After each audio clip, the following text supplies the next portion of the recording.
entered the demilitarized zone. Good morning, Vietnam!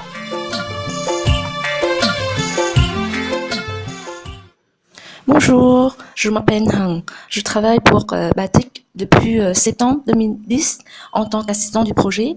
Ça fait déjà presque 4 ans que je suis là et avec 3 changements de représentants du pays, Yannick, Stéphanie et maintenant Nicolas. Je suis toujours très contente de travailler au sein de Batik International avec des projets comme minorité ethnique à Hazang, Destine avec l'université et le village de la Sovan Phuc et aussi le programme Mobilasi depuis 12 ans. Hello everyone, I'm Mai Anh, a new activity coordinator for Phụ Nữ project in northern Vietnam. I'm very happy to join the project. I will work with CDI and GRED as a two partner to coordinate this project for migrant worker in industrial zones. I'm very interested in women and gender issue. I have two sons, one in the Netherlands, and he's Mino, 7-year-old, and Pudo is my second son. I hope that I can contribute to Batik International and the successful project activity. Bonjour à tous, je suis Elia, je suis en stage chez Batik depuis janvier 2014, stage que j'effectue dans le cadre de ma deuxième année de master en management de projet à l'université ici à Hanoï. J'ai choisi d'intégrer Batik International parce que d'abord je suis particulièrement sensible à l'approche genre avec le projet Phụ Nữ. Également, je trouve que le rapprochement avec le monde de l'entreprise de Batik International et particulièrement de l'antenne Vietnam est une approche innovante et pertinente pour une ONG. En parallèle, dans le cadre de mon master ici, je travaille aussi sur un projet de sensibilisation à la pollution dans la baie d'Along. Bonjour à tous, je m'appelle Nicolas Oudry, j'ai 30 ans et je suis responsable pays Vietnam pour Batik International. J'ai rejoint l'antenne il y a à peu près 8 mois, avec comme mission principale de poursuivre le travail de fond qui avait été développé depuis 2002 et amorcer des nouveaux projets, notamment vers le monde de l'entreprise. La raison principale pour laquelle j'ai rejoint Batik, je pense que c'est le positionnement particulier de notre organisation qui de plus en plus est à mi-chemin entre le monde traditionnel du développement et puis le secteur privé, et notamment les entreprises.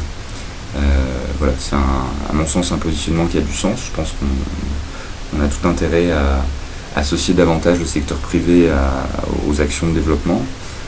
Voilà, donc c'était un des éléments qui était présent dans ma feuille de route et qui m'a donné envie de rejoindre Batik. Donc en l'occurrence la variété des acteurs avec lesquels j'allais travailler et la variété des missions que j'allais pouvoir conduire au quotidien. J'ai une équipe de 4 personnes ici, dont 3 Vietnamiens, 3 Vietnamiennes pour être exact. J'espère que vous êtes en train de passer une très bonne assemblée générale. In Vietnam, the fast economic growth leading to industrial migration, especially women, and they face difficulties, face some housing, access to health, especially reproductive health, isolation. So, Phụ Nữ project try to provide training and raising awareness by setting up women's clubs to voice about their issues and exchange, having working groups with resources persons, housing improvement for women, and we will have sharing a project best practices in the provinces. We will target direct beneficiary of around 900 women, 60 resource person, 40 landlords, and the companies.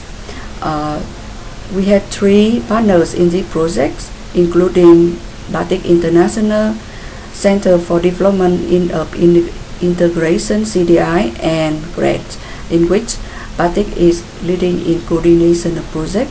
CDI working in Hải Dương province and GRED is working in Vĩnh Phúc province. The project will last 3 years.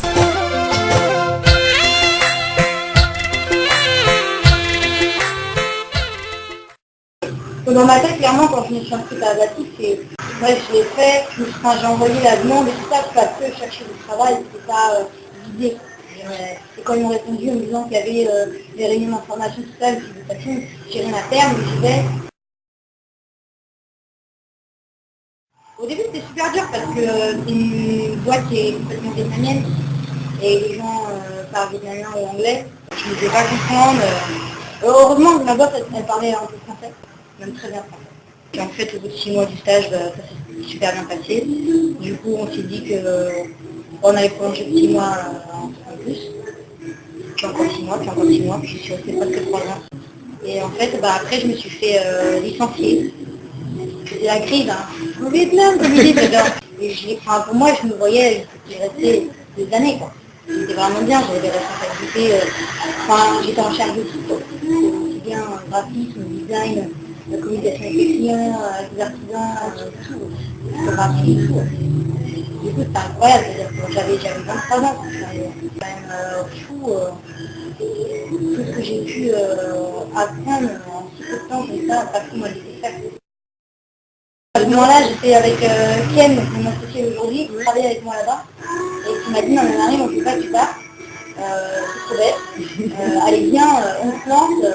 On avait déjà quelques clients en finance à côté, et du coup on a commencé comme ça, mais en fait, le jour où j'ai fini mon contrat en 2007, j'ai ouvert ma boutique.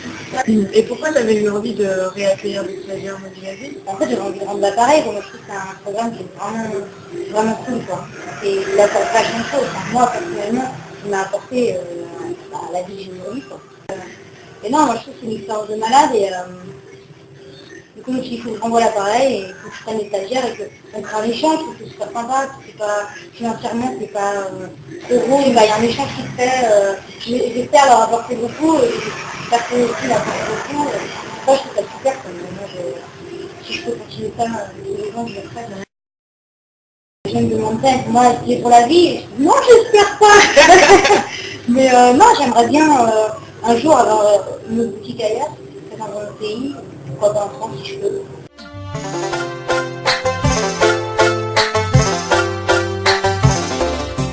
Bonjour à tous. Nous sommes aujourd'hui dans les locaux de l'Université du commerce extérieur à Hanoï. Nous souhaitions vous y emmener puisque dans le cadre de son développement, Batik International au Vietnam souhaite se rapprocher du monde des universités et donc notamment de l'Université du commerce extérieur à Hanoï. Comme vous le savez, le Vietnam est dans une phase de transition, ce qui est également vrai pour Batik Vietnam, avec l'obligation de se rapprocher de nouveaux acteurs. Donc nous avons facilement identifié un premier acteur, les entreprises, notamment autour de la thématique RSE, et nous souhaitons également travailler avec les universités. Alors sous quelle forme? L'idée est de pouvoir valoriser une expertise qui est détenue en interne par Batik, et le faire via des séminaires de formation. Donc nous avons travaillé au mois de juin 2013 sur la construction d'un séminaire sur l'insertion professionnelle des jeunes diplômés, l'idée étant de valoriser l'expérience acquise dans le projet Mobilasie par exemple, et nous sommes également en train de travailler sur un séminaire sur la dimension sociale de l'entreprise. Voilà, l'idée est de travailler davantage avec les universités. On sait que les universités interviennent également sur les questions de développement. On sait que les universités travaillent avec les entreprises. Donc voilà, l'idée est de s'inscrire davantage dans ce triptyque qui sera porteur, on le souhaite, pour l'avenir du Vietnam.